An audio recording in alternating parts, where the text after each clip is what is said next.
শুরুতে আমরা অ্যারিনাকে দেখি, যে একটা কর্পোরেট কোম্পানিতে কাজ করে, কিন্তু গত কিছু সময় ধরে সব দিক থেকে খবর আসছিল যে পুরো পৃথিবীতে অদ্ভুত আর বিপজ্জনক রোগ ছড়িয়ে পড়েছে। অ্যারিনার কোম্পানিতে অবস্থা এত খারাপ যে সব এমপ্লয়িরা মাস্ক পরে এসেছে। অ্যারিনা যখন একদিন তার অফিসের ওয়াশরুমে যায়, তখন সে দেখে তার সহকর্মী অজ্ঞান হয়ে পড়ে রয়েছে। তার চোখগুলো পুরোপুরি সাদা হয়ে গেছে, যা দেখে অ্যারিনা বুঝতে পারে যে এই মেয়েটা নতুন ইনফেকশনের কবলে চলে এসেছে।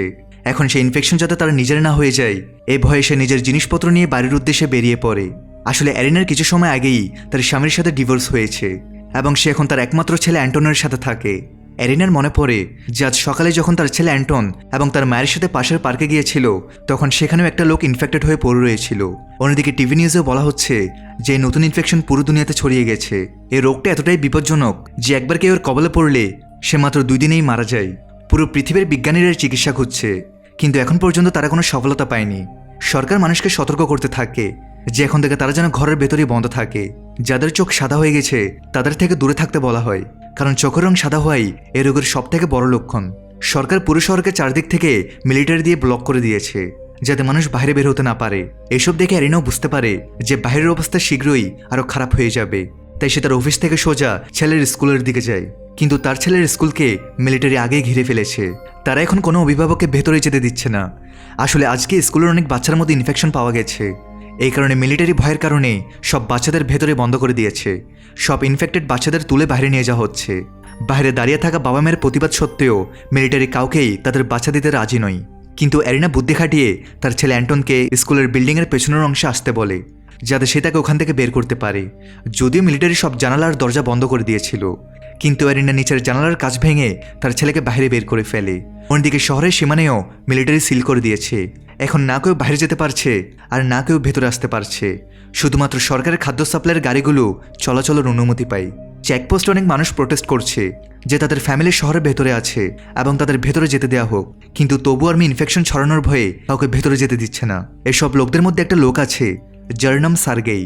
আসলে সার্গেই হলো অ্যারিনার প্রাক্তন স্বামী এবং অ্যান্টনের বাবা, কিন্তু তার এখন চিন্তা হচ্ছে যে তার প্রাক্তন স্ত্রী আর তার ছেলে অ্যান্টন শহরে আটকে আছে এবং সে তাদের আনার জন্য শহরে ঢুকতে চায়। কিন্তু বাকি লোকদের সাথে আর্মি তাকেও মানা করে দেয়, যে কারণে এখন বাধ্য হয়ে তাকে ফিরে আসতে হয়। এখানে সার্গের বাড়ি শহর থেকে 15 কিলোমিটার দূরে অবস্থিত, যেখানে সে তার বর্তমান স্ত্রী অ্যানা, তাদের মেয়ে নিনা এবং ছেলে মিশার সাথে থাকে। রাতে যখন সার্গে তার স্ত্রীর সাথে ঘুমাচ্ছিল, তখন হঠাৎ করে বাড়িতে কারো আসার শব্দ পায়। প্রথমে তার মনে হয় কোনো চোর এসেছে, কিন্তু সে তো ছিল তার বাবা বরিস। বরিস আগে আর্মিতে কাজ করেছে। সে তার ছেলে সার্গেই আর ছেলের বউ অ্যানাকে বোঝাতে থাকে যে তাদের আশেপাশে যা কিছু হচ্ছে সেটা কোনো সাধারণ রোগ না, বরং এই বিপদ খুব শীঘ্রই পুরো পৃথিবীকে ধ্বংস করে দিবে। চারদিকে বিশৃঙ্খলা ছড়িয়ে পড়বে এবং কারো কাছেই এই রোগের কোনো চিকিৎসা নেই। এরপর কেউ যতই ধনী হোক না কেন, যখন সরকার পড়ে যাবে আর কোনো আইন থাকবে না, তখন তাদের টাকারও কোনো কাজে আসবে না। বরিস আরও বলে যে তাদের এই ভিলেজ শহর থেকে 15 কিলোমিটার দূরে হতে পারে, কিন্তু যদি পরিস্থিতি খারাপ হয় তবে মানুষ এখানেও লুটপাট করতে চলে আসবে। তাই তাদের এখন এখান থেকে বের হতে হবে এবং এমন কোনো জায়গায় যেতে হবে যেখানে জনসংখ্যা খুব কম। সার্গে বলে যে তার প্রাক্তন স্ত্রী অ্যারিনা আর ছেলে অ্যান্টন এখনও শহরের ভেতরে আটকে আছে, তাই সে প্রথমে তাদের আনতে যাচ্ছে এবং যদি সে সকাল পর্যন্ত ফিরে না আসে তবে বরিস যেন তার স্ত্রী আর 2 বাচ্চাকে নিয়ে এখান থেকে চলে যায়। এরপর সার্গে চলে যায়। সার্গে যাওয়ার কিছু সময় পরেই বরিস নোটিস করে যে একটা গাড়িতে কিছু লোক আশেপাশের বাড়িতে ঢুকে চুরি করছে, কিন্তু ওই চোররা তাদের বাড়িতেও ঢুকে পড়ে। প্রথমে লিওনের মনে হয় ওরা হয়তো আর্মিতে আছে, কিন্তু এখানে জানা যায় যে এরা পরিস্থিতির সুযোগ নিয়ে বড়লোকদের বাড়িতে ঢুকে লুটপাট করছে। এই মুহূর্তে বাড়ির ভেতরে লিওনের স্ত্রী ম্যারিনা এবং তার প্রথম স্ত্রীর মেয়ে পলিনা আছে। চোররা লিওনের উপর হামলা করে আর তার স্ত্রী ম্যারিনাকে হ্যারাস করতে থাকে। সেই সময় ম্যারিনা 8 মাসের প্রেগনেন্ট। তারা তার সাথে খারাপ কিছু করার আগেই পলিনা পেছন থেকে এসে ওই লোকটার মাথায় আঘাত করে আর তাকে আটকানোর চেষ্টা করে। যখন ওই লোকটা পলিনার দিকে এগোতে থাকে, তখন পলিনা কোনোভাবে নিজেকে বাঁচিয়ে তাকে মেরে ফেলে। বাকি চোররা সার্গের বাড়িতে ঢোকার চেষ্টা করছিল, কিন্তু বরিস তাদের ভেতর থেকেই সতর্ক করে দেয় যে সে আগে আর্মিতে ছিল এবং তার বন্দুকের নিশানা কখনো মিস হয় না, তাই তারা যেন ভুল করেও ভেতর আসার চেষ্টা না করে। চোররা ওয়ার্নিং মানে না, তাই বরিস তাদের একজন সঙ্গীকে মেরে ফেলে। এটা দেখে বাকি চোররা বুঝতে পারে যে বরিস সত্যি খুব বিপজ্জনক এবং তারা তাদের মরা সঙ্গীর বডি তুলে সেখান থেকে পালিয়ে যায়। লিওনার তার ফ্যামিলিও সেখানে সেফলি বেঁচে যায়। এখন সবাই মিলে সিদ্ধান্ত নেয় তাদের এখান থেকে এখনই বের হতে হবে আর তাদের সার্গের জন্য অপেক্ষা করতে হবে, যে কিনা মেইন শহরে নিজের এক্স ওয়াইফ অ্যারিনা আর নিজের ছেলে অ্যান্টনকে আনতে গেছে। অন্যদিকে শহরে এই মুহূর্তে চারদিকে বিশৃঙ্খলা ছড়িয়ে পড়েছে। অ্যারিনা নিজের অ্যাপার্টমেন্ট থেকে বাহিরে উকি দেয় আর দেখে যে সব দিকে মানুষ মারা যাচ্ছে। তার ভয় ছিল যে কেউ যেন তার বাড়িতে ঢুকে না পড়ে। তখনই কেউ তার দরজায় নক করে। অ্যারিনা দেখে যে এটা তো তার মা, কিন্তু দরজা খুলতেই সে ভয় পেয়ে যায়, কারণ তার মাও এতক্ষণে ইনফেক্টেড হয়ে গেছে। তাই এরিনার সাথে সাথে দরজা বন্ধ করে দেয়। বাহির থেকে তার মা কাঁদতে কাঁদতে ভেতর আসার অনুরোধ করতে থাকে, কিন্তু এরিনা জানতো যে যদি সে তার মাকে ভেতর আসতে দেয় তবে সে আর তার ছেলে অ্যান্টন দুজনে ইনফেক্টেড হয়ে যাবে। তার সকালের কথা মনে পড়ে যে পার্কে যখন ওই লোকটা পড়ে গিয়েছিল তখন সবার আগে তার মা তাকে ছুঁয়েছিল, এই কারণে সেও ইনফেক্টেড হয়ে গেছে। কিছুক্ষণ পর তার দরজায় আবার নক হয়। এরিনা ভয় পেয়ে দরজা খোলে, কিন্তু এবার তার এক্স হাজব্যান্ড সার্গেই এসেছে, যে তাদের উদ্ধার করতে এসেছে। এরিনা তাকে দেখেই কেঁদে ফেলে আর ধন্যবাদ জানায় যে সে নিজের পুরনো পরিবারকে ভুলে যায়নি। সার্গে তাকে সব জানায় যে কিভাবে শুরুতে আর্মি তাকে ভেতরে ঢুকতে দিচ্ছিল না, তাই সে একটা সরকারি রেশনের ট্রাকে লুকিয়ে এসেছে এবং সে ট্রাকের ড্রাইভারকে অনেক বড় ঘুষ দিয়েছে। এরপর জলদি সে এরিনা আর অ্যান্টনকে নিয়ে আবার ওই ট্রাকে করে যেতে থাকে। তখন সে দেখে যে ট্রাকের আশেপাশের সব জিনিস মানুষ লুট করে নিয়েছে। তারা তখন ট্রাকের ড্রাইভারকেও মেরে ফেলেছে, তাই সার্গেকে বাধ্য হয়ে ড্রাইভারের বডি নিচে ফেলে নিজেকেই ট্রাক চালাতে হয়। এরই মাঝে ওই চোরেরা ট্রাকের শব্দ শুনে ফেলে। সার্গে কোনোভাবে তাদের থেকে বেঁচে ফাইনালি শহর থেকে বাইরে বেরোয়। অন্যদিকে বরিস আর তার পুরো পরিবার বাইরে যাওয়ার আগে খাবার ও পানি জোগাড় করে নিয়েছিল। এর মাঝে সার্গে বর্তমান স্ত্রী অ্যানা অভিযোগ করে যে সার্গের নিজের এক্স ওয়াইফ আর অ্যান্টনকে বাঁচানো উচিত হয়নি। এখন তো তারা আর তার ফ্যামিলি নয়, কিন্তু তবু সে নিজের পুরনো ফ্যামিলির জন্য ওদের সবাইকে রিস্কের মধ্যে ফেলে দিয়েছে। তখনই তারা দূর থেকে একটা ট্রাক আসতে দেখে, আর এটা সার্গেই ছিল, যে এরিনার অ্যান্টনকে নিয়ে সেফলি বাইরে চলে এসেছে। যদিও সার্গের দুই স্ত্রীর মধ্যে পরিবেশটা একটু অদ্ভুত হতে থাকে, কারণ একজন তার এক্স ওয়াইফ আর অন্যজন বর্তমান ওয়াইফ। তখনই মিশা জানায় যে দূর থেকে আরও গাড়ি এদিকে আসছে। রাস্তার মাঝখানে একজন লোক দাঁড়িয়ে সাহায্য চাই, কারণ তার সাথে তার গাড়িতে তার প্রেগনেন্ট স্ত্রী ছিল। অ্যানা চায় যে ওদেরকেও সাথে নেওয়া হোক, কিন্তু এরিনা যেহেতু শহরের খারাপ অবস্থা দেখে এসেছে তাই সে বলে যে তাদের তো এখন নিজেদের সার্ভাইভাল নিয়ে ভাবতে হবে। লিওনও বলে তারা নিজেদের পরিবারকে বিপদে ফেলতে পারে না। এরপর ওই লোকটা নিজের প্রেগনেন্ট স্ত্রীকে নিয়ে সামনে চলে যায়। সবাই তাড়াতাড়ি নিজেদের সব জিনিসপত্র আর সাপ্লাই নিয়ে 3টে গাড়িতে করে সামনে এগোতে থাকে। প্রথমে 2টো গাড়িতেই সার্গের পরিবার আর শেষের একটা গাড়িতে লিওনের ফ্যামিলি আছে, কিন্তু তাদের কপাল খারাপ যে কিছু দূর গিয়েই সার্গের গাড়ির ডিজেল শেষ হয়ে যায়। মানে এখন তাদের গাড়িকে টো করে গ্যাস স্টেশন পর্যন্ত নিয়ে যেতে হবে, যাতে সেখান থেকে তারা আবার তেল ভরতে পারে। লিওন বলে যে তাদের তো টো চেন বাড়িতেই পড়ে আছে, তাই সে নিজের গাড়িতে গিয়ে সেটা নিয়ে আসবে। কিন্তু এখানে সে বাকি সবাইকে মিথ্যা বলেছিল। আসলে লিওন সার্গের জন্য দাঁড়াতে চায় না, তাই সে ওদের মিথ্যা বলে দেয়, কারণ একটা টো চেন তো তার গাড়িতেই ছিল। আর লিওন এখন রাস্তা বদলে সামনে এগিয়ে যেতে থাকে। কিছুক্ষণ পরে লিওনের স্ত্রী ম্যারিনা, যে প্রেগনেন্ট ছিল, সে বলে যে তাকে টয়লেট যেতে হবে, আর তার একটা নির্জন জায়গায় গাড়ি থামায়। গাড়িতে শুধু লিওনের মেয়ে পলিনা বসেছিল, আর সে দেখে যে অনেকগুলো গাড়ি তাদের দিকে আসছে। তার বুঝতে দেরি হয় না যে এরা সেই লোকগুলোই যারা কয়েক ঘন্টা আগে তাদের বাড়িতে হামলা করেছিল। মানে এখন তারা বদলা নিতে ফিরে এসেছে। পলিনা বিপদ বুঝে সাথে সাথে গাড়ি থেকে নেমে পড়ে এবং একটু দূরে ঝোপের মধ্যে লুকিয়ে পড়ে। তাড়াতাড়ি তার কাছে তার বাবা লিওন আর ম্যারিনাও চলে আসে। তারা দেখে যে কিভাবে গ্যাং লিডার তাদের গাড়িকে চিনে ফেলেছে। তারা বুঝতে পারে যে লিওনের ফ্যামিলি আশেপাশে কোথাও লুকিয়ে আছে। গ্যাং লিডার তাদের খোঁজার নির্দেশ দেয়। লিওন এখন নিজের ফ্যামিলির সাথে বরফে ঢাকা জঙ্গলের সামনের দিকে পালাতে থাকে। তবে পেছনে চোররা তাদের পায়ের ছাপ অনুসরণ করছে। কোনোভাবে একটা ঢালুর নিচে লুকিয়ে নিজের পরিবারকে বাঁচিয়ে নেয়। চোররার আগে তার গাড়িটা নিয়ে চলে যায়। অন্যদিকে সার্গের ফ্যামিলি অনেকক্ষণ ধরে লিওনের ফিরে আসার অপেক্ষা করছে। এত ঘন্টা পার হওয়ার পরেও সে ফেরে না। তাদের সন্দেহ হয় লিওন তাদের মিথ্যা বলেছিল আর সে নিজের ফ্যামিলি নিয়ে পালিয়েছে। কিন্তু তখনই তারা সামনে থেকে দেখে যে লিওনের পরিবার সামনে থেকে নয়, বরং উল্টো দিক থেকেই হেঁটে আসছে। সার্গে বুঝে যায় যে তাদের অনুমান একদম ঠিক ছিল। লিওন তাদের ছেড়ে পালানোর চেষ্টা করছিল। লিওন কাঁদতে কাঁদতে তাদের সব সত্যি বলে দেয় এবং সাহায্যের ভিক্ষা চায়, কারণ এখন তার কাছে কোনো গাড়িই নেই। যদি সার্গেই চাইতো তবে তাকে এখানেই ছেড়ে দিতে পারতো, কিন্তু তবুও তারা কোনোভাবে একটা গাড়িতেই অ্যাডজাস্ট করে পাশের গ্যাস স্টেশন পর্যন্ত পৌঁছে যায়। কিন্তু এখানে গ্যাস স্টেশনের দৃশ্য আরও খারাপ ছিল, কারণ তাদের মতোই বাকি সব মানুষও পালাচ্ছিল। সবাই তাড়াতাড়ি তেল নিতে চায়। সার্গে লিওনের ফ্যামিলিকে বলে, আমরা তোমাকে এই পর্যন্ত লিফট দিয়ে দিয়েছি, এরপর তোমাকে নিজের জন্য গাড়ির ব্যবস্থা নিজেকেই করতে হবে। লিওন আশেপাশে ঘুরে বাকি ফ্যামিলির কাছে লিফট চাইতে থাকে, যাতে তারা তার ফ্যামিলিকে এখান থেকে বের করে দেয়। সে এর জন্য অনেক টাকা দিতেও রাজি ছিল, তবে তার সত্ত্বেও কেউ তাদের লিফট দেয় না, কারণ তাদের ইনফেকশনের ভয় ছিল। এরই মাঝে একটা মহিলা একটা কাস্তে থাকা লোকের দিকে ইশারা করে বলে সে ইনফেক্টেড। ওই লোকটার আগে চিৎকার করে যেমন কিছুই না, কিন্তু মানুষ ভয় পেয়ে গিয়েছিল এবং একটা লোক ভয়ের কারণে তাকে চাকু মেরে পালিয়ে যায়। বাকি সবাই ভয়ের চোটে নিজেদের গাড়ি নিয়ে গ্যাস স্টেশন ছেড়ে পালাতে থাকে। এখানে শুধু লিওন আর তার পরিবারে বেঁচে ছিল। তাদের সাথে সার্গে নিজের পরিবারের সাথে তেল ছাড়াই সেখান থেকে বেরিয়ে যায়। ছোট্ট একটা ব্রেক দিয়ে আবার মূল ভিডিওতে ফিরে যাচ্ছি। বর্তমানে বিশ্বের অন্যতম জনপ্রিয় বিশ্বস্ত অনলাইন বুকমেকার প্ল্যাটফর্মের সাথে তোমাদের পরিচয় করে দিতে চাই, যার অফিসিয়াল পার্টনার হচ্ছে সিরিয়া এবং পিএসজি। এই অ্যাপে তুমি সমস্ত লাইভ ম্যাচের ফলাফল এবং লাইভ ম্যাচ দেখতে পারবে, এমনকি তুমি স্কোর অনুমান করতে পারবে। এই অ্যাপে রয়েছে ক্র্যাশ গেম থেকে শুরু করে online salt, live match streaming এবং রিয়েল টাইম গেমিং, যেখানে তুমি আইফোন, ল্যাপটপ এমনকি বিএমডাব্লিউর মতো পুরস্কার জিততে পারো। কিন্তু সবার সেরা পছন্দ অবশ্যই চিকেন রোড। এই গেমটি খেলে সবাই দারুণ এনজয় করে, তাই যদি তুমি এখন এটি ট্রাই করে না থাকো তাহলে মিস করছো। আর সবচেয়ে ভালো বিষয় হচ্ছে নতুন ইউজাররা আমার প্রোমো কোড ব্যবহার করে সাইন আপ করলে 26,000 টাকা পর্যন্ত বোনাস এবং ফ্রি স্পিন পেতে পারে। আর যেটা টাকা তুমি চাইলে বিকাশ, রকেট, নগদ ব্যাংক এবং অন্যান্য সহজ পদ্ধতির মাধ্যমে খুব সহজেই তুলে নিতে পারো। তাহলে আর দেরি কিসের? রেজিস্ট্রেশনের জন্য পিন কমেন্টে থাকা লিঙ্কে ক্লিক করো অথবা গুগলে গিয়ে অনুসন্ধান করো আর রেজিস্ট্রেশনের সময় প্রোমো কোড ব্যবহার করে বোনাস পাও। এটি শুধুমাত্র একটি বিজ্ঞাপন। এই ধরনের অ্যাপে আর্থিক ক্ষতির সম্ভাবনা আছে, তাই এই ধরনের অ্যাপ থেকে দূরে থেকো। পলিনা নিজের বাবা লিওনকে বলে যে তারা ওই মরা লোকটার গাড়ি নিতে পারে, কিন্তু ওটা তো ইনফেকশনের ভয় ছিল, কারণ ওটাতেই ওই ইনফেক্টেড লোকটা এসেছিল। তখনই লিওন গ্যাস স্টেশনের কর্মচারীকে দেখতে পায় এবং তার কাছে গিয়ে তাকে অনেক টাকা অফার করে যাতে সে তাদের এই শীতের রাতে ভেতরে মাথা গোজার জায়গা দেয়, যার জন্য লোকটা রাজি হয়। লিওন দেখে যে ভেতরে ওই লোকটা নিজের জন্য অনেক খাবার আর গ্যাস স্টোর করে রেখেছে, যা দিয়ে সে কয়েক মাস সার্ভাইভ করতে পারবে। তাছাড়া তার উদ্দেশ্যও ঠিক ছিল না এবং সে পলিনার সুযোগ নেওয়ার চেষ্টা করতে থাকে। যখন লিওনের প্রতিবাদ করে তখন সে বন্দুক বের করে লিওনের পরিবারকে আবার বাইরে বের করে দেয়। এখন মেরিনার পলিনাও কাঁদতে শুরু করে, কারণ তাদের কাছে থাকার জায়গা নেই, আর বাইরে থাকলে তো তারা ঠান্ডায় মারা যাবে। তখনই তারা সার্গেকে ফিরে আসতে দেখে, যে বলে তাদের যাওয়ার পর তার মনে হলো যে তারা লিওনের ফ্যামিলিকে এভাবে মরার জন্য ছাড়তে পারে না, তাই সে রাস্তা থেকে ফিরে এসেছে। লিওন তাদের ধন্যবাদ জানায় আর বলে এরপর থেকে সে কখনো তাদের ধোঁকা দিবে না।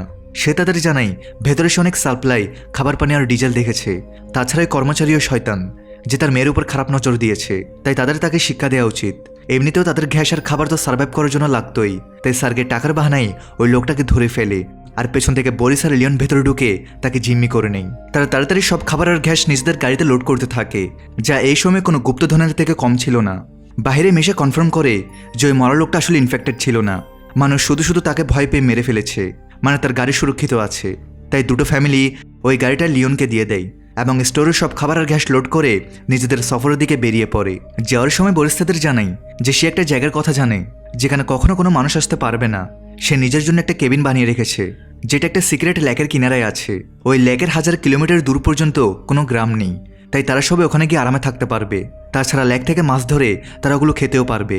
তাই এখন দুটো ফ্যামিলি ওই লেকের দিকে যেতে থাকে, যে এখান থেকে অনেক দূরে, কিন্তু এই অ্যাপোক্লিপসের মাঝে একমাত্র ওই জায়গাতেই তারা ইনফেকশন থেকে সুরক্ষিত থাকতে পারবে। কয়েক ঘন্টা টানা ড্রাইভ করার পর তারা সামনে রাস্তা ব্লক পায়। সবাই নিচে নেমে দেখে যে এটা একটা ফায়ার ট্রাক, যার মেম্বার হয়তো ইনফেক্টেড হয়ে মারা গেছে এবং তাদের এখন এটাকে রাস্তা থেকে সরিয়ে এগোতে হবে। ট্রাক থেকে বডিগুলো বের করার পর সার্গে ওটার সিটে বসে আর ট্রাকটাকে রাস্তা থেকে সরাতে থাকে। যখন ট্রাকটাকে সাইডে লাগিয়ে সে ওখান থেকে বের হচ্ছিল, তখন তার নজর পেছনের সিটে থাকা এক আহত লোকের উপর পড়ে।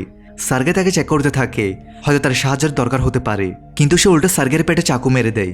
তার খুবই গভীর চোট লাগে আর তার পরিবার জলদি তাকে গাড়িতে তুলে সামনে এগিয়ে যেতে থাকে, যাতে কোথাও সাহায্য পেলে তারা তার চিকিৎসা করতে পারে।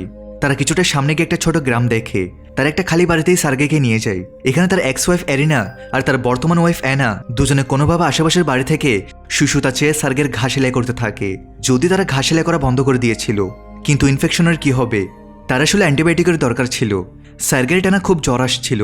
এরিনা নোটিস করে যে যখন সে তার কাছেই ছিল তখন সার্গে জ্বরের ঘরে নিজের এক্স ওয়াইফ এরিনার নামই নিচ্ছিল। এতক্ষণে লিওন একটা লোকাল ডাক্তার খুঁজে পায়, যে তাদের একটা গাড়ির বদলে সার্গেকে অ্যান্টিবায়োটিক দিতে রাজি হয় এবং সবাইয়ের জন্য রাজি হয়ে যায়। সে একটা ইঞ্জেকশনের বদলে তাদের খাবার ভর্তি গাড়ি নিয়ে নেয়, কিন্তু সার্গে ফাইনালি এখন ইঞ্জেকশনের পর বেশ ভালো অনুভব করছিল। সবার মনে হয় যে এখন তারা নিজেদের সফরে এগিয়ে যাবে, কিন্তু তখনই তারা নোটিস করে যে কেউ তাদের সব খাবার চুরি করে নিয়েছে। তারা জানতো যেটা তাদের প্রতিবেশীরাই করেছে, কারণ এই গ্রামে তারা নিজেদের বাড়িতে বেঁচে ছিল।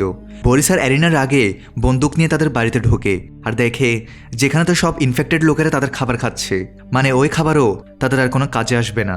সবাই খালি হাতেই সামনে এগোতে থাকে। পাবেল নামের একটা ডাক্তারকেও তারা পায়, যে সার্গের ঘা চেক করতে থাকে।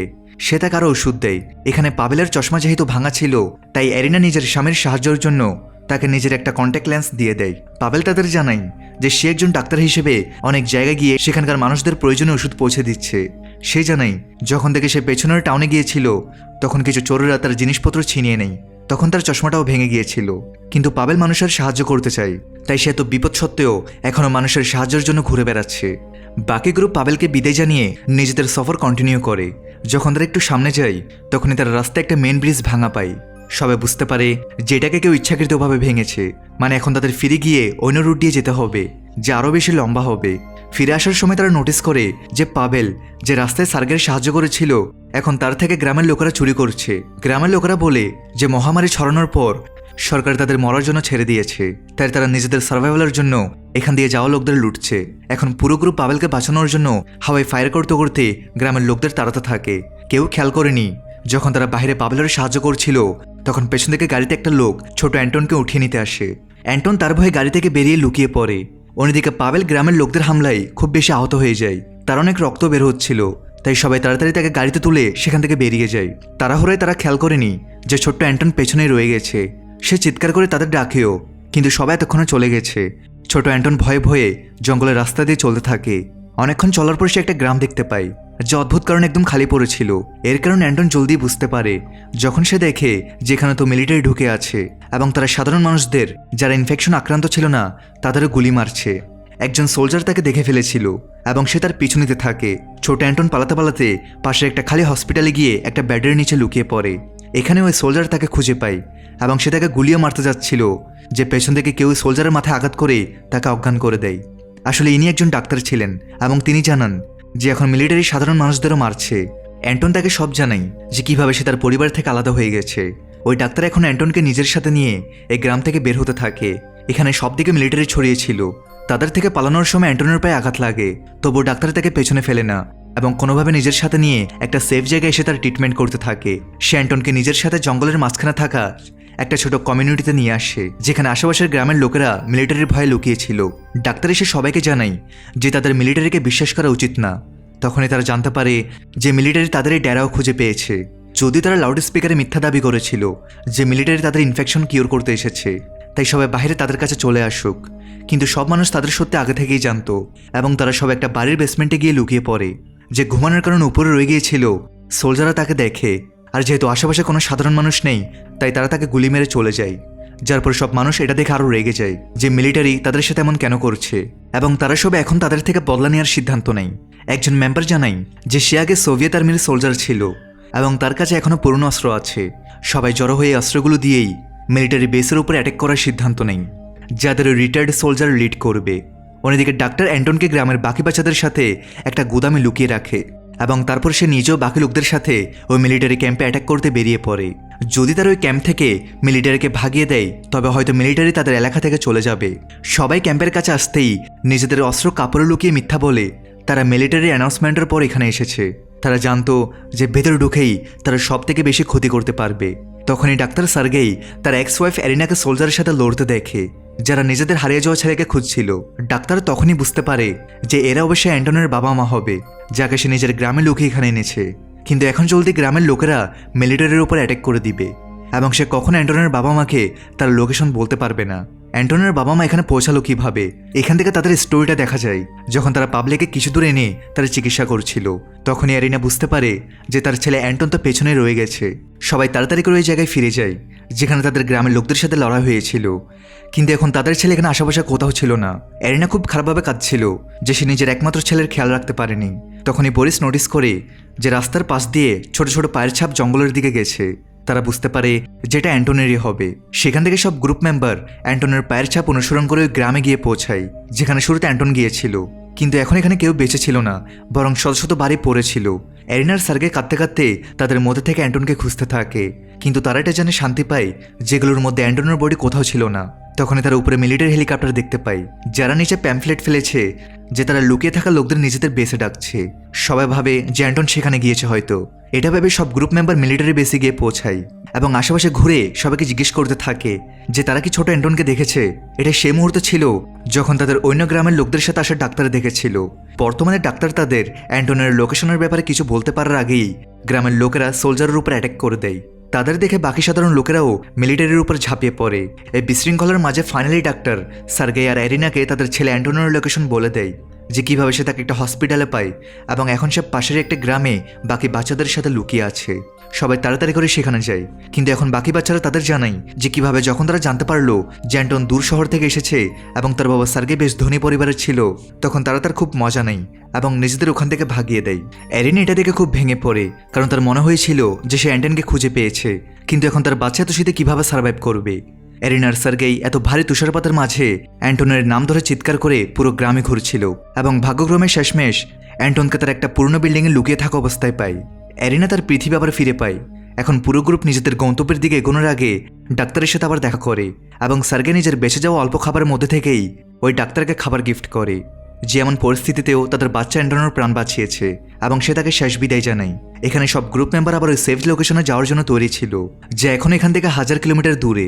কিন্তু এখনই আরও একটা বড় বিপদ তাদের অপেক্ষা করছিল, যখন সার্গের বর্তমান স্ত্রী অ্যানা, যে নিজের গাড়িতে ছিল, সে হঠাৎ করে নিজেকে অসুস্থ মনে করতে থাকে, যে সেও কোনোভাবে ইনফেক্টেড হয়ে গেছে। এখন সার্গে মুশকিলে ছিল যে সে কি করবে। সে অ্যানাকে পেছনে ফেলে যেতে চাইছিল না। তার এক্স ওয়াইফ এরিনা আর প্রতিবেশী লিওনো বলে যে যদি তারা অ্যানার সাথে থাকে তবে তারও ইনফেক্টেড হয়ে যাবে এবং সবাই মারা যাবে, তাই তাদের অ্যানাকে এখানেই ছাড়তে হবে। কিন্তু সার্গে এখন নিজের স্ত্রী অ্যানাকে পেছনে ছাড়ে না এবং সবাই মিলে এটা সিদ্ধান্ত নেয় যে একটা আলাদা গাড়ি অ্যানাকে চালাতে দেবে, যার পেছনে সার্গেই এবং অ্যানা আর তার ছেলে মিশা অন্য গাড়িতে হবে, যাতে বাকি মেম্বাররা অ্যানার কাছে যাওয়া থেকে বাঁচতে পারে। সবার আগে অ্যানার গাড়ি ছিল, তারপর সার্গেই আর মিশার গাড়ি, আর শেষে সব মেম্বাররা। কিন্তু কিছু দূর যাওয়ার পর অ্যানার শরীর খারাপ হয়, সে ড্রাইভ করতে পারে না। মিশা জানাই যে কাছে সে একটা বাড়ি দেখেছিল। সবাই অ্যানাকে তুলে ওই বাড়িতে নিয়ে যেতে থাকে।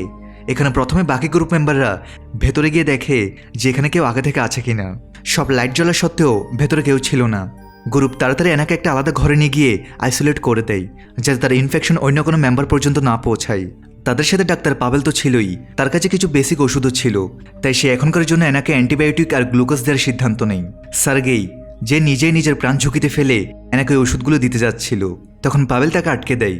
সে তাকে নিজের হিস্ট্রিও জানায়, যে কীভাবে যখন শুরুতে ইনফেকশন ছড়িয়েছিল তখন তাদের হসপিটালে অনেক রোগী আসে এবং তাদের চিকিৎসা করতে গিয়ে হসপিটালের সব ডাক্তার ইনফেক্টেড হয়ে মারা যায়।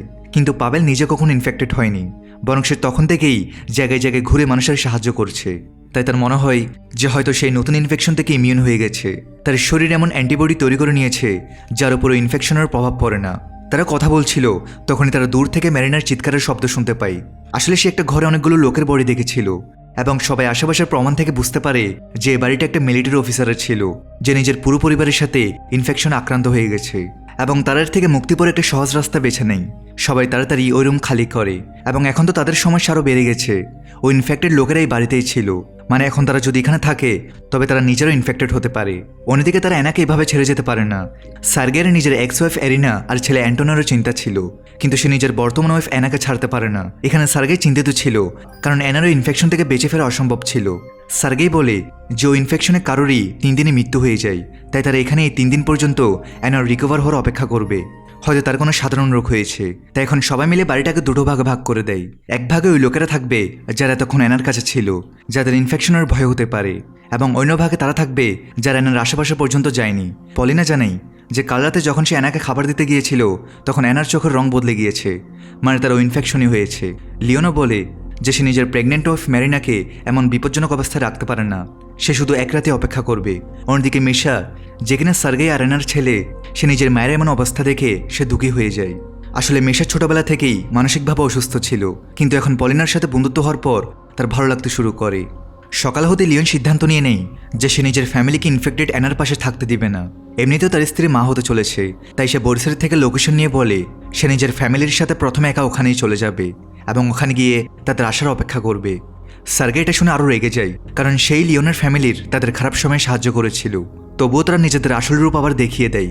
সার্গে নেশার মধ্যে নিজের বাবার কাছে গিয়ে বলে তাদেরও এরিনার অ্যান্টনের সাথে এখান থেকে চলে যাওয়া উচিত। সার্গের মনে হচ্ছিল যে সবাই তার সঙ্গ ছেড়ে দিবে, কিন্তু তাকে এমন নেশা দেখে তার এক্স ওয়াইফ এরিনা তার কাছে এসে তাকে সামলাতে থাকে। সে বিশ্বাস দেয় যে যদি অ্যানার কিছু হয়েও যায় তবু সার্গের কাছে তার দ্বিতীয় ফ্যামিলি তো আছেই। অন্যদিকে অ্যানা ধীরে ধীরে মারা যাচ্ছিল এবং তাকে বাঁচানোর জন্য পাভেল একটা শেষ ট্রিক ব্যবহার করে, যে তার রক্তে অ্যান্টিবডি আছে, সে ইনফেকশন থেকে ইমিউন হয়ে গেছে। তাই এখন সে নিজের রক্ত বের করে অ্যানার শরীরে ইনজেক্ট করে দেয়। হয়তো তার অ্যান্টিবডি অ্যানার ইনফেকশনকেও ঠিক করতে পারে। সবাই পুরো দিনটা এভাবেই দুশ্চিন্তায় কাটায়, কারণ তাদের মনে হচ্ছিল যে আজকের দিনটা অ্যানার লাইফের শেষ দিন। সকালে মিশা ভয় পেয়ে নিজের মাকে দেখতে যায়, যে বেহুশ অবস্থায় শুয়েছিল। মিশা খুব ভারী মন নিয়ে আবার সবাইকে দুঃখের খবর শোনাতে যাচ্ছিল। তখন ইন্টারেস্টিংলি পেছন থেকে সে অ্যানার গলার আওয়াজ পায়, যে এখন নিজে থেকে বাহির পর্যন্ত চলে এসেছে। তাছাড়া তার চোখ এখন নর্মাল হয়ে গেছে। মিশা এখান থেকে দৌড়ে নিজের মাকে জড়িয়ে ধরে। তার মা আবার ঠিক হয়ে গেছে। ওদিকে সার্গে আর পাভেলও চেক করে কনফার্ম করে যে অ্যানার এখন কোনো সমস্যা নেই। এখানে সার্গে খুব খুশি ছিল। সে পাভেলকে ধন্যবাদ জানায়। সবাই এখান থেকে নিজেদের গন্তব্যে যাওয়ার জন্য তৈরি ছিল। বরিসকে খোঁজার পর তারা তাকে প্রেয়ার রুমে অজ্ঞান অবস্থায় পায়। পাভেল তাকে চেক করে জানায় যে বরিসের হার্ট অ্যাটাক হয়েছে। এখন এখান থেকে বরিস শেষবার নিজের ছেলে সার্গেকে বলে দেয় খোদা তাকে অ্যান আর এরিনা দুজনকে আবার ফিরিয়ে দিয়েছে, তাই এখন থেকে তাকে দুজনেরই খেয়াল রাখতে হবে।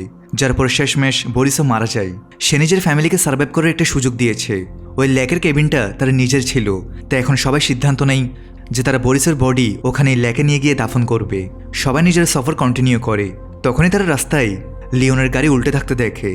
সে লিওন যে অ্যানার ইনফেকশনের ভয়ের কারণে নিজের স্ত্রী ম্যারিনার মেয়ে পলিনার সাথে একদিন আগেই বেরিয়ে গিয়েছিল। এখানে পাবলে আর সার্গে দেখে যে গাড়িতে রক্তের দাগও আছে, মানে কারো না কারো চোট লেগেছে।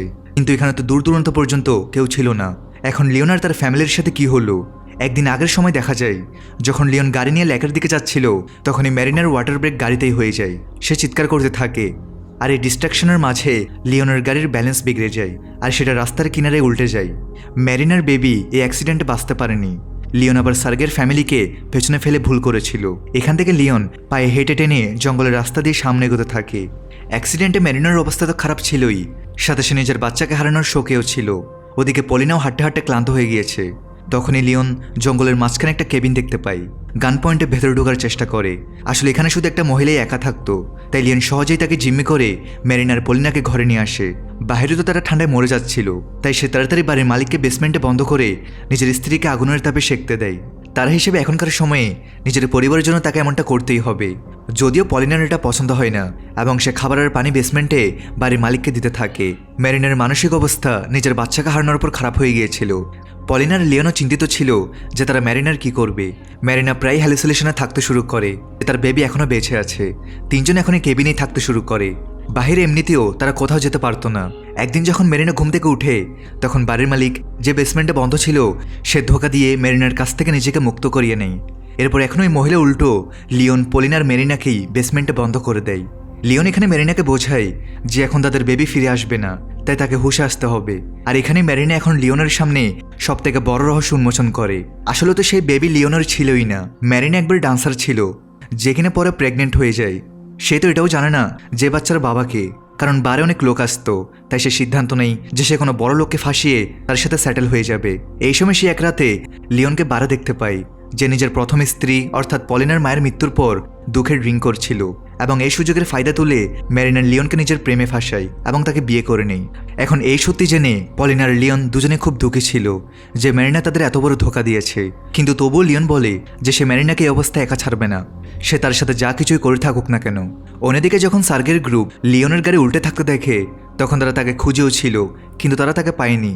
তাদের মনে হয় যে লিওন নিজের ফ্যামিলিকে নিয়ে অন্য কোনো গাড়ি করে চলে গেছে, তাই তারা সামনে এগিয়ে যাওয়ার সিদ্ধান্ত নেয়। যদিও মিশা তাদের সিদ্ধান্তে খুশি ছিল না, কারণ তার পলিনার খুব চিন্তা ছিল।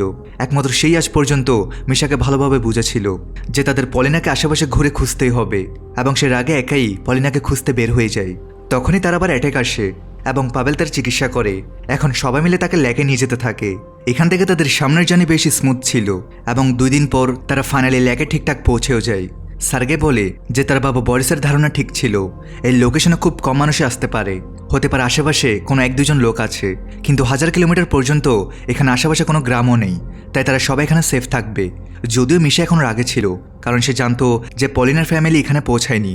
এখন তারা হেঁটে লেকের মাঝখানে থাকা একটা বোট কেবিন পর্যন্ত যেতে থাকে। এখানে তাদের কাছে ন্যাচারাল পানির রিসোর্স ছিল এবং লেক থেকে তারা মাছ ধরতে পারবে। সাথে অনেক খাবার আর সাপ্লাই তো তারা নিজেদের সাথে এনেছিল। যখন তারা দরজা পর্যন্ত পৌঁছায়, তখন দেখে যে কেউ তাদের লক ভেঙে রেখেছে। তারা বুঝতে পারে যে তাদের আগে কেউ এখানে এসে থাকতে শুরু করেছে। যদি এখন ভেতরে কেউ ছিল না, মানে কেউ বাইরে আগুন জ্বালানোর জন্য কাঠ আনতে গেছে। তখনই তারা কারো ভেতর আসার শব্দ পায় এবং সবাই লুকিয়ে তার ভেতর আসার অপেক্ষা করতে থাকে। আসলে এটাতে শুধু একটা ছেলে ছিল এবং সার্গে গান পয়েন্টে তাকে বলে যে এটা আসলে তার প্রপার্টি, তাই তাকে এখন এখান থেকে যেতে হবে। সার্গে তাকে গান পয়েন্টেই লেক থেকে নিয়ে যেতে থাকে। এখন ওই ছেলেটা জানতো যে লেক থেকে অনেক দূর দূরান্ত পর্যন্ত কোনো গ্রাম নেই, কোনো বাড়িও নেই, মানে সে এমনিতেও ঠান্ডায় মারা যাবে। তাই সে বাহানা বানিয়ে সার্গেকেই মারার প্ল্যান করে। যদিও সার্গে চালাক ছিল এবং সে তার অ্যাটাক করার আগেই তাকে গুলি করে দেয়। তার নিজের খারাপও লাগছিল যে তার হাতে কারো প্রাণ চলে গেল। সে ফিরে নিজের পরিবারের কাছে আসে। তার বাবা বরিসের বডি সে লেকের কিনারে দাফন করে দেয়। বরিসই তাদের রাস্তা দেখিয়েছিল যখন তারা কঠিন পরিস্থিতিতে ছিল, এবং এখান থেকে সবাই একসাথে মিলে একটা নতুন জীবন শুরু করে। তারা জানতো যে বাহিরে হয়তো খুব কম লোকই ইনফেকশন থেকে বেঁচে ফিরবে, তাই তারা সবাই এখানে একদম সেফ আছে। যদিও অ্যারিনা বুঝতে পারে না যে সে কী করবে। যখন অ্যানা ইনফেকশন অসুস্থ ছিল তখন তার মনে হয়েছিল যে সার্গে আবার তার কাছে চলে আসবে, কিন্তু অ্যানা বেঁচে গেছে। অন্যদিকে সার্গে নিজের 2 ছেলে অ্যান্টন আর মিশাকে লেক থেকে মাছ ধরা শেখায়। এখন সবকিছু শান্ত ছিল, বাকি দুনিয়াতে যে হত্যাযজ্ঞ চলেছে তার কারো আন্দাজও নেই। যদিও মিশা এখনও পলিনাকে নিয়ে চিন্তিত ছিল, তার ভয় ছিল যে তাদের সাথে কিছু ভুল না হয়ে যায়। তারা তাদের থেকে একদিন আগে এখানের জন্য বেরিয়েছিল, কিন্তু তাদের এখানে পৌঁছানোর অনেক দিন কেটে গেছে, কিন্তু পলিনার ফ্যামিলি এখনো এখানে আসেনি। পরদিন সকালে যখন অ্যারিনা নিজেদের গাড়ি থেকে জিনিস নিতে গিয়েছিল তখন সে দেখে যে তাদের গাড়ি এখন গায়েব। শুরুতে সার্গের মনে হচ্ছিল যে কেউ তাদের গাড়ি চুরি করে নিয়েছে, কিন্তু পরে সে জানতে পারে যে বাড়ি থেকে তো মিশাও গায়েব। এনা তাকে জানাই সে তো আজ সকাল থেকে যখন থেকে সে সার্গের সাথে মাছ ধরতে গিয়েছিল তখন থেকেই নেই। এটা শুনে সার্গে আরও ভয় পেয়ে যায়, কারণ সে তো আজ মাছ ধরতেই যায়নি। সবাই তাড়াতাড়ি করে দৌড়ে জমে যাওয়া লেকের কাছে যেতে থাকে। তারা সেখানে ভাঙা বরফের একটা অংশও পায় যেখানে মিশার স্কার্ফ পরেছিল, মানে মিশা একা মাছ ধরতে এসেছিল, এবং বরফ ভেঙে সে ঠান্ডা পানিতে নিচে পড়ে গেছে। অ্যানা খুব খারাপভাবে কাঁদছিল। সার্গে চেষ্টা করছিল যে মিশাকে কোথাও দেখা যায় কিনা, কিন্তু এখানে তো পানিতে কোনো বডিই ছিল না। সার্গে কাঁদতে কাঁদতে অ্যানার কাছে ক্ষমা চায়, নিজের সাথে মাছ ধরতে আনাই উচিত হয়নি। অ্যানা বলে মিশাক ধরে পলিনাকে নিয়ে চিন্তিত ছিল, তাই কথা এমন নয়তো যে সে নিজে পানিতে ঝাঁপ দিয়েছে। অন্যদিকে সেই গাড়িটা দেখা যায় যেটা সার্গের কেবিন থেকে গায়েব হয়েছিল। এখানে রিভিল হয় যে ওটাতে তো মিশাই আছে। আসলে সে পলিনাকে খোঁজার জন্য ড্রাইভ করে ওখানেই চলে এসেছে যেখানে তাদের কার উল্টে ছিল। সে পলিনাকে নিয়ে চিন্তিত ছিল, তাই সকালে তাড়াতাড়ি উঠে প্রথমে সে বরফ ভেঙে সেখানে নিজের স্কার্ফ ছাড়ে, যাতে তার বাড়ির লোক ভাবে যে সে মারা গেছে এবং তারা তাকে খুঁজতে বের না হয়। তারপর সে গাড়ি নিয়ে ফিরে আসে। এখন সে গাড়ির কাছের জঙ্গলগুলোতে ঘুরতে থাকে যাতে সে কোথাও পলিনার ফ্যামিলিকে খুঁজে পায়। অন্যদিকে পলিনা তো নিজের ফ্যামিলির সাথে ওই মহিলার বেসমেন্টে কয়েকদিন ধরে বন্ধ ছিল। সেই মহিলা তাদের থেকে বেছে বেছে বদলা নেই। সে তাদের পুরো দিনের সামান্য পানি দিত যাতে তারা না মরে। সে মাঝে মাঝে লিওনকে বেঁধে তাকে দিয়ে শীতে কাঠ কাটাতো এবং তার বদলে তার ফ্যামিলিকে শুধু খাওয়ার জন্য কাঁচা মাংস দেওয়া হতো। এখানে লিওনও নিজের মেয়ে পলিনার স্ত্রী ম্যারিনার জন্য সব সহ্য করছিল। এতদিনের টর্চারের পর এখন এক রাত ওই মহিলা লিওনকে ব্যাডের সাথে বেঁধে তাকে কষ্ট দিতে থাকে। তার কাছে একটা গানও ছিল। এই জঙ্গলের মাঝে তাদের চিৎকারের শব্দ কেই বা শুনবে। অন্যদিকে রাত হতে হতে মিশাও পলিনাকে খুঁজতে খুঁজতে এই কেবিনের দিকে চলে এসেছিল। সে রাস্তা থেকে পলিনার জামা কাপড়ও পেয়েছিল এবং এখন সে জঙ্গলের মাঝখানে একটা কেবিনের লাইট জ্বলতে দেখে। মিশা বেশ খুশি হয়ে যায় যে পলিনার ফ্যামিলি এখানেই এসেছে। মিশা খুশিতে কেবিনের দিকে দৌড়াতে থাকে। তার মনে পড়ে যে কিভাবে যখন তাকে কেউ বুঝতো না তখন একমাত্র পলিনাই তাকে সাহারা দিয়েছিল, কিন্তু যখন সে দৌড়ে কেবিনের দিকে যাচ্ছিল তখনই তার পা একটা ট্র্যাপে ফেসে যায় যেটা বেশ মজবুত ছিল। মিশা চাইলেও হাত দিয়ে সেটাকে ভাঙতে পারতো না, তাই এখন সে নিজের একটা গান বের করে যা সে নিজের বাবার থেকে চুরি করে নিয়েছিল এবং তারপরে ট্র্যাপের চেনে ফায়ার করে। এটা সে একই সময় ছিল যখন ভেতরে ওই মহিলা লিওনকে টর্চার করছিল। তখনই তারা বাহির থেকে গুলির আওয়াজ পায় এবং এই ডিস্ট্রাকশনের সুযোগ নিয়ে লিওন ব্যাডের সাথে বাধা থাকা সত্ত্বেও ওই মহিলার উপর অ্যাটাক করে দেয়। সে তার উপর গুলি চালাতে যাচ্ছিল, কিন্তু নিজেকে ছাড়িয়ে লিওন শেষমেশ ওই মহিলার মাথায় আঘাত করে তাকে অজ্ঞান করে দেয়। সে তাড়াতাড়ি বেসমেন্টের দরজা খুলে পলিনার ম্যারিনাকে সে উপরে তোলে। এখন ম্যারিনা কেঁদে নিজের স্বামীর কাছে ক্ষমা আসায়। তারা তাড়াতাড়ি বাইরে গিয়ে দেখে যে গুলির আওয়াজ কার ছিল এবং তারা বাইরে মিশাকে অজ্ঞান অবস্থায় পায়। তারা বুঝে গিয়েছিল যে মিশা তাদের খুঁজতে খুঁজতে এ পর্যন্ত চলে এসেছে। এখন লিওন তাড়াতাড়ি মিশার পর ট্র্যাপ থেকে বের করে আর তার ঘায়ের ট্রিট করে। জ্ঞান ফেরার পর মিশা তাদের সব জানায় যে তাদের গ্রুপ ওই ল্যাগে পৌঁছে গেছে যেখানে তারা আরামে থাকতে পারবে। এখানে লিওন মিশাকে ধন্যবাদ জানায় এবং তারা এখন একসাথে মিশার গাড়িতে করে এখানে চলে যাবে। এখন লিওন যাওয়ার আগে বাড়ির মালিককে বেসমেন্ট থেকে বের করে দেয়। তার থেকে নিজের সাথে হওয়া অন্যায়ের বদলা নিতে পারত, কিন্তু এখন পর্যন্ত সে পুরোপুরি বদলে গেছে। সে নিজের স্ত্রী ম্যারিনাকে ক্ষমা করে দিয়েছে। সে তার সাথে এত বড় ধোঁকা দিয়েছিল। এখন লিওন বদলা নেওয়া ছেড়ে দিয়েছে। সে তো শুধু উপরওয়ালার কাছে কৃতজ্ঞ যে তার পরিবার এখনও তার সাথে আছে। তারা সবাই জীবিত আছে। সবাই মিলে মিশার গাড়ি থেকে বরফ পরিষ্কার করে। যদি এখন সেটা স্টার্ট হচ্ছিল না তখনই তারা একটা পাদ্রীকে দেখতে পায় যে মেকানিকের কাজও জানতো। সে তাদের গাড়ি স্টার্ট করিয়ে দেয়। এখন ম্যারিনা সবার সামনে নিজের কাজের অনুশোচনা করতে চায়। সে অন্য কারো বাচ্চাকে লিওনের ঘাড়ে চাপিয়েছিল যখন সে নিজের প্রথম স্ত্রীর মৃত্যুতে দুঃখী ছিল। যদিও লিওন তবুও তার সঙ্গ ছাড়েনি এবং সে এবার পাদ্রিকে আবার সত্যি মন থেকে লিওনের সাথে বিয়ে দেওয়ার কথা বলে। পেছন থেকে মিশা ও পলিনার কাছে নিজের ভালোবাসার কথা জানায় এবং তারা দুজনেও বিয়ের কথা বলে। সেখান থেকে পাদ্রি দুটো জুটেরই বিয়ে করিয়ে দেয়। এখানে কোনো অতিথি না থাকুক, কোনো পার্টি না থাকুক, কিন্তু একটা খুবই সাধারণ বিয়ে দুটো জুটির জন্য খুবই স্পেশাল ছিল। এরপর রাতে হঠাৎ করে তাদের কেবিনের কাছে একটা বিস্ফোরণ হয়। সবাই বাইরে গিয়ে দেখতে পায় যেটা কি হলো।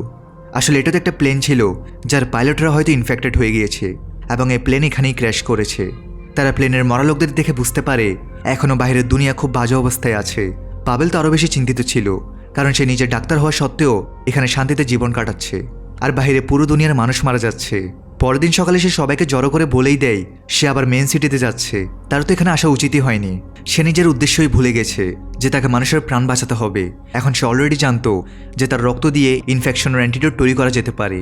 তাই সে এখন ন্যাশনাল ল্যাবে গিয়ে অ্যান্টিডোট তৈরি করার উপর কাজ করবে, যাতে দুনিয়াকে এই ইনফেকশন থেকে বাঁচাতে পারে। পাবেল সবাইকে গুড বাই বলে সেখান থেকে বেরিয়ে যায়। কিছু লোককে এদিকে আসতে দেখে।